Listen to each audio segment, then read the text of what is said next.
Somewhere along the way, social media reduced travel into a giant checklist.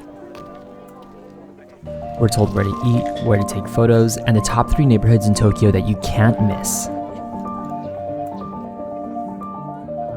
With the same viral social media clips stored in your 5 closest friends' bookmarks and everyone following an identical algorithm, travel stops feeling like discovery and starts feeling like work. You start to notice the over-tourism, you're stripped of any novelty or surprise, and you completely miss the essence of why you traveled in the first place. That's why, this time, we decided to break the rules. On our 5th trip to Japan, we skipped Tokyo. We traveled north to Sapporo, not to cross tourist traps off a giant checklist, but to remind ourselves that Japan is more than just Tokyo.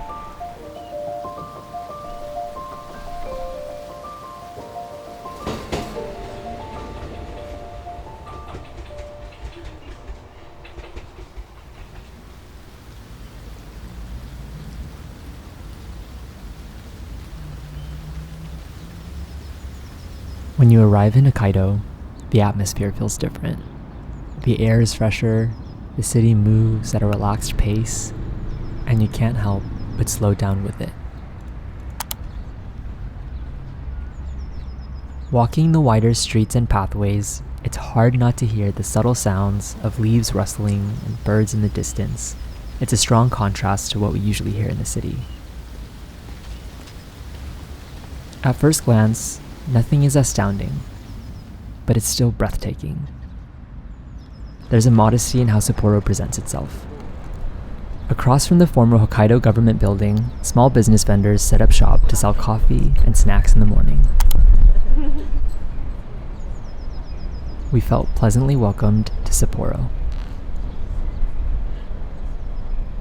When making a trip out to a major city, it's common to optimize your commute, the fastest mode of transportation with the least amount of friction. But in Sapporo, we didn't mind taking the long way, because sometimes the best moments while traveling are the ones you never plan for, like when a 30-minute walk to the Sapporo Beer Museum turns into 2 hours of taking in the beautiful path that a taxi ride couldn't offer. Chapter 1: Taking the Scenic Route.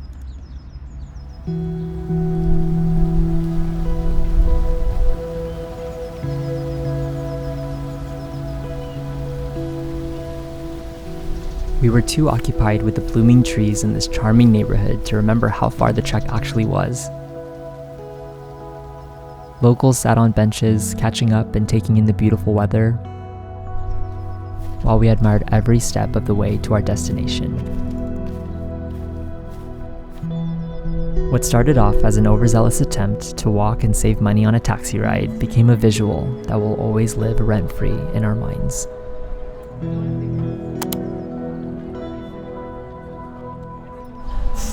We're here at the garden. We're here at the Sapporo Beer Museum. It's quite a trek from Sapporo Station. So we're trying to take a break before we go check everything out.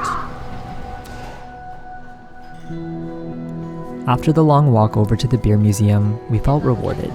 We don't drink beer often, but it wouldn't be Sapporo without it. Part of the beauty in exploring a new place is appreciating the things that make it special, even if they're foreign to you. It's not too long till you start to feel comfortable, even in new places like this. Packaging is top tier.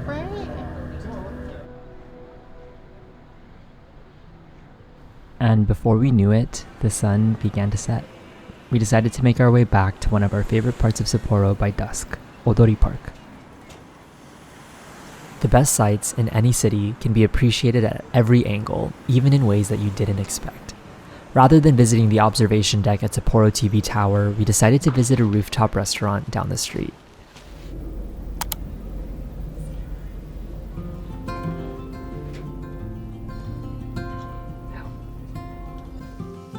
It was a camping-themed barbecue restaurant where we wrapped ourselves in blankets on snow-peaked chairs, cooking Genghis Khan with the most intimate view of the tower under the stars.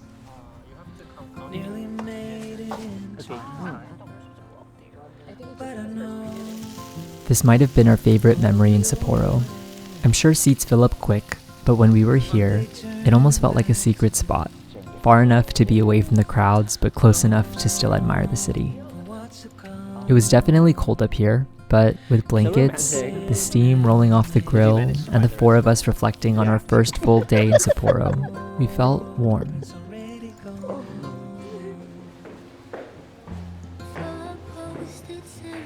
The pace in the city has been really nice. Everyone's been really kind, and it's been a lot slower in the city compared to Tokyo. So it's been a lot of fun, and we're just looking forward to the rest of it. It's so sweet to kind of see everybody here just taking photos in the park. It's so like sentimental and romantic. We had a lot of options today, but we chose to take the long way, the scenic route, for a richer, more memorable time. Instead of simply taking in the view of Sapporo TV Tower and snapping a photo, these 2 hours communing over Genghis Khan on this rooftop was our way of imprinting this special moment in our memories. Taking the scenic route is not always the most convenient, but without a doubt, the view is always better.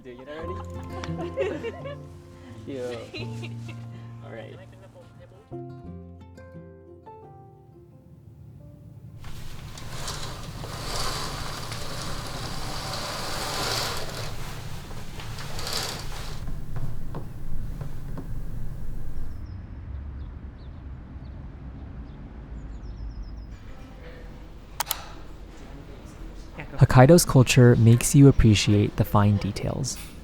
Breakfast is not rushed, it's a ritual. We love when hotels offer teishoku, a traditional Japanese set served all at once, providing a complete and balanced meal. We stayed at this same hotel in Shinjuku, but their Sapporo branch offers a series of local seasonal ingredients with an emphasis on fresh fish. It doesn't matter how many times we come to Japan, there's always a flavor or food we might be discovering for the very first time. Some things are definitely an acquired taste, but exploring regional delicacies can help enrich your understanding of a place and its people.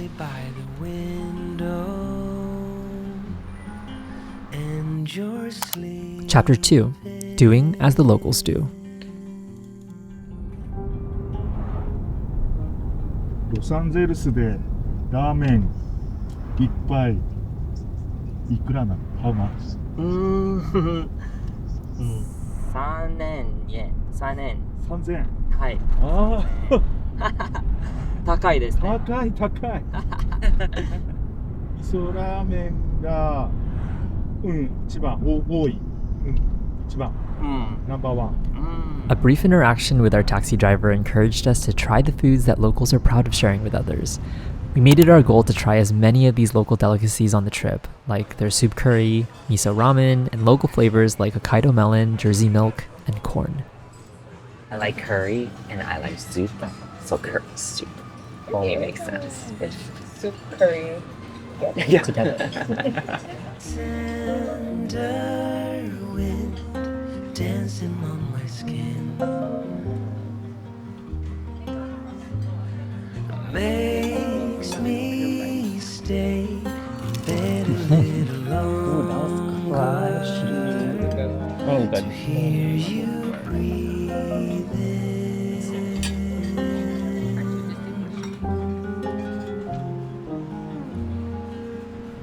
Susukino is Hokkaido's food central, but we always find our way back to the center of the city. Everywhere we went, restaurants and stalls incorporated local fruit and vegetables on their menus. Whether we were eating milk cookies or milk cocktails, milk took on a new form almost every single meal.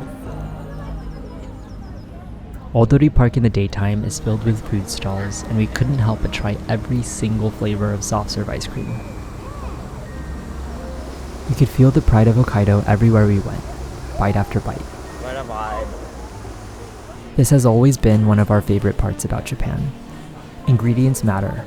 Where they came from, how they were harvested, and how they chose to present it. It makes you savor the taste, the work that went into the details.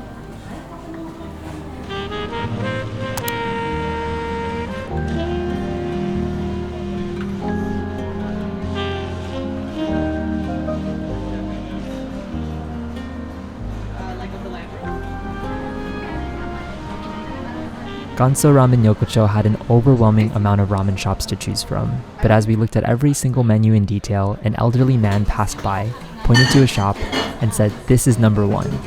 And that was all we needed to hear. The ramen shop was narrow, with several bar seats and one table. The space felt familiar, like the ones you'd find in popular alleyways in Tokyo. But the ramen was distinct.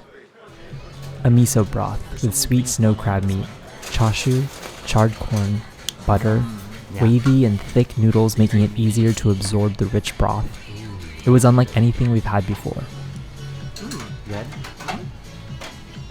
I mean, Hokkaido is supposed to be usually really snowy and cold, right? So, and like their broths and their soups are supposed to keep you warm in the winter.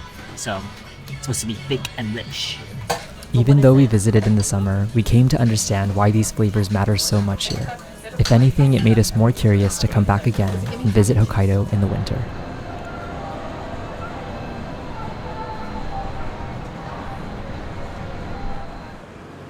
As if Ganso Ramen Yokocho didn't already satisfy our cravings, we couldn't help but search for more. Although Hokkaido is known for inventing miso ramen, there are an endless variety of options to choose from. But we're gonna grab some ramen at a special It's place. like Hokkaido's seafood. So they have like shrimp ramen, scallop ramen. So we're gonna try it out. Let's check it out. It's right here. It's Suskino. Let's All right, go. ikimashou. On a walk through Suskino, we saw locals gathering in a newer food court dedicated to showcasing some of the most popular Hokkaido ramen chains, some even featured in the Michelin Guide. This looks like a ramen corner. It looks like there's multiple ramen shops and you just choose the one you want and you can like eat over there. They have A multiple ramen corner. Yeah, like we Okay. went to Ramen Alley earlier, now we're in the ramen corner. Okay. Yeah, these are all the options. Number two. It's two. This is number one. This is number one. We know how.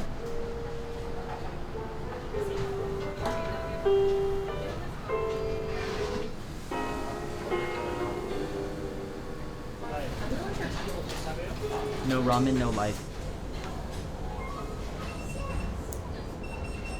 Every single bowl surprised us, from a special miso foam topper to a charred pork that literally tasted like barbecue in a broth.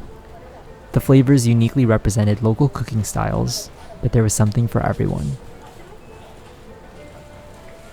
This is espuma, which is Spanish for foam. It transforms liquid or pureed ingredients into airy mousse.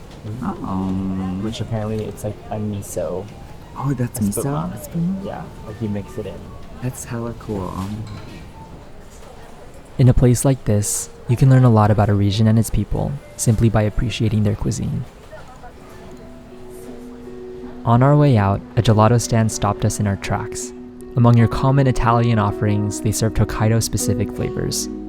At a glance, they look familiar, like something we've tasted back home. And some even tasted similar, but the subtle nuances like their tart honeyberry hascap made the flavors special. At this point, we quickly learned to keep our eyes open. Hokkaido has so much pride in its local ingredients, the most unsuspecting shops almost always offer something new worth trying, something you can only find here. And as weird as Miyako pumpkin gelato sounds, it's worth the scoop.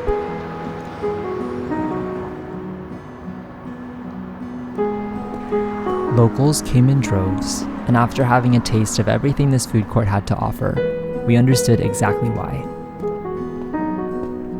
When we travel, there's this goal of making our days as long as possible, from early mornings to late nights. If we were in Tokyo, we might look for a nice bar after dinner, but Hokkaido provides an alternative that we're all for. There's a culture in Sapporo around shime parfaits, shime meaning to finish or conclusion. They have a tradition around ending the night with a cold treat. There are several late-night options all across the city. Friends and groups sat across from each other in dark mood lighting at communal tables, separate seating for couples who want a view from the floor-to-ceiling windows that overlook Sapporo. It was casual, but it felt romantic. They served artistically and carefully crafted desserts, with layers of seasonal fruit, sorbets, and gelato. Some even served with alcohol to balance the sweet flavors. Nightlife has taken on new forms all over the world, and Sapporo's version just gave us new ideas of ways to spend our evenings. Locals to Hokkaido care about their food, its ingredients, where they were sourced, and how they carefully decided to share it with you.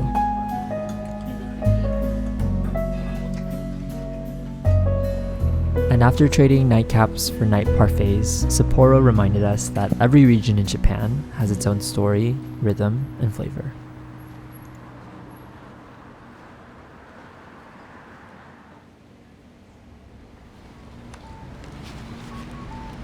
Traveling abroad for vacation is a privilege we don't take lightly.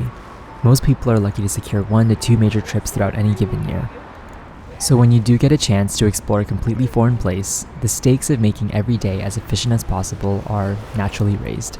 And with social media at our fingertips, it's become common to save every new thing that comes across our feed. If doom scrolling TikTok for 2 hours adds another 9 viral cafes in Tokyo to your bookmarks, the juice just might not be worth the squeeze. We'll be the first to let you know. You don't need to visit that new donut shop with a 2-hour wait. And missing that one photo of that historical landmark isn't going to break your trip. Letting the algorithm dictate what you should do limits you from the happenstance of discovering what's around you. Chapter 3. Letting go of expectations.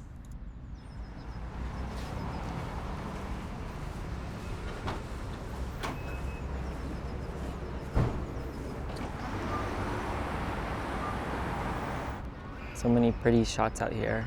Yeah, It's so peaceful, huh? it's so beautiful. Like, not a lot of people too. I Yeah. love it. The most memorable trips are made up of a series of simple moments.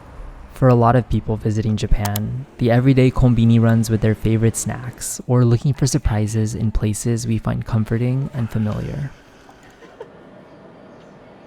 Fried batter. Let's try it. Yeah. Eating curry pan in Japan is always on our list. 7-Eleven It curry doesn't have pan, to be of the course. best. It doesn't have to be new. We don't have to search for it, mostly because it's everywhere. But sometimes, simple is better. And oftentimes, simple is enough.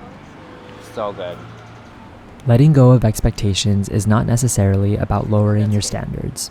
It's just that when you experience something without any preconceived notions or opinions, you literally don't know what to expect. And that leaves room for the potential of surprise. Really good. Ooh, yummy. They look intense.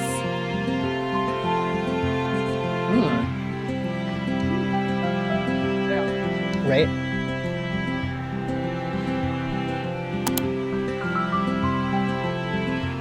They had a lot of interesting flavors there.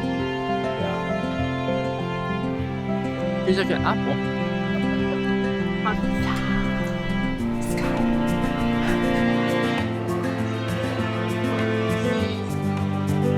It's so funny how this is in the middle of a summer.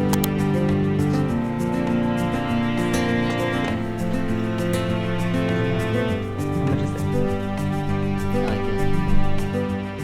it? We love to shop for clothes, and we wanted to see if shopping in Sapporo was any different than our experience in Tokyo. We visited a few stores that we usually can't miss in Japan.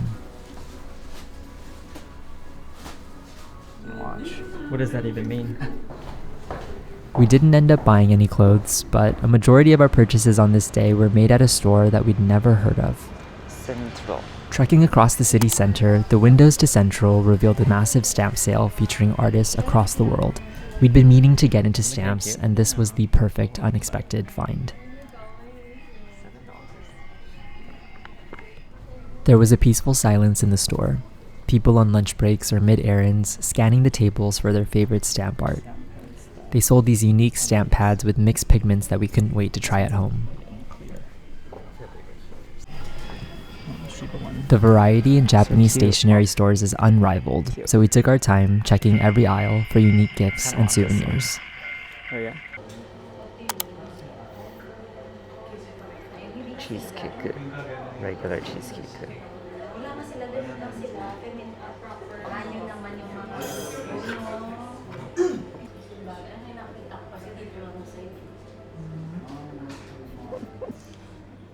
In Japan, the cafe culture around sitting down for a cup of coffee or tea is so common, we often carve out time in our day just for this.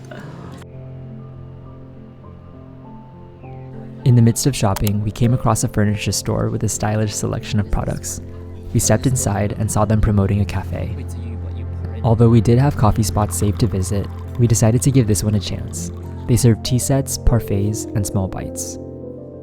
The seating was generous, so we took a corner table at the back wall. We sat down for an hour of chatting over tea in this charming, unassuming cafe on the 4th floor of a store we had just learned about moments before. This one's really good. Yeah? I like it. Yeah. What is That's it? the Apple hojicha. Hojicha. Yeah, it's actually really good. It tastes exactly like you think it should. Kevin's got a little meal set. Lydia has a smoothie and a latte. Why not? I have a water flat. For water flight This is my meal. from every different part of This is alkaline. A different prefecture. right. Compare it to your origin. Having a general sense of the place you're visiting and keeping a handful of pin spots to check out in your downtime is more than enough. Creating the ultimate checklist from your social media algorithm and 12 vlogs you binged while packing is not the solution. Don't give yourself the pressure of moving from point A to point B before the sun sets only to get disappointed. After today, we learned that when you allow yourself the time to be curious, you open yourself up to discovery. Unassuming places that become new recommendations and flavors you've never heard of that just work. You find more when you stop looking things up and just take a look around.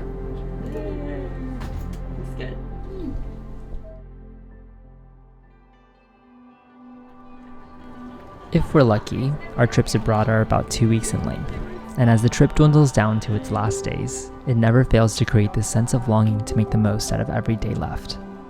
And each moment spent on your phone planning where to go next or how to make sure you're able to cover every part of tomorrow's itinerary keeps you from fully experiencing the moment you're in right now.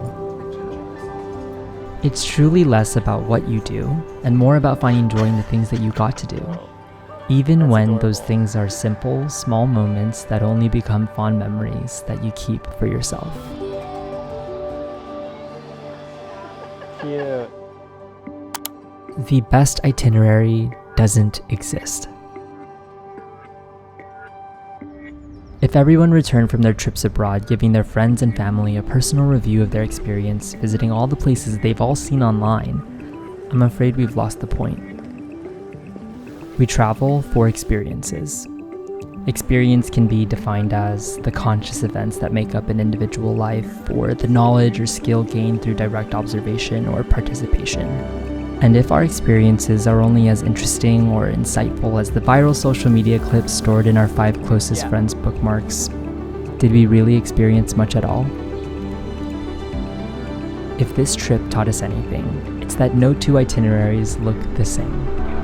The richness of travel is defined in the everyday discoveries and interactions that you can't plan for. It's bound on the scenic route, the long way around to your destination. It's at the hole-in-the-wall recommendations that only a local would tell you about, or in the things that randomly catch your eye and make you curious to explore. It is Sunday. We didn't know much about Sapporo before coming here, and we weren't sure what to expect. With so many variables to account for, visiting a place for the first time can be daunting. But we allowed Sapporo to warmly welcome us, and the place felt strangely familiar by the time we left. The best trips happen when you go off the beaten path, treat your itinerary only as a framework, and let your curiosity reward you. If you're planning a trip to Japan, take the train north. Go where crowds aren't, and we promise you will find something worth writing home about.